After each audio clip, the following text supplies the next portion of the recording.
Hi guys! So you're buying glasses online and you're asked to enter in your PD values with your prescription details. Just when you thought you had it all figured out, you run into another dimension that you probably never had to know before.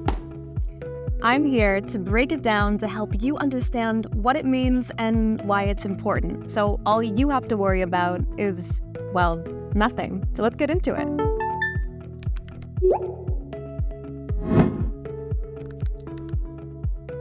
PD stands for pupillary distance, and quite simply, it's the distance between your two pupils. Why is this important? Because it helps us determine the optical center or the focal point of your lenses to ensure that we make your glasses correctly to fit you.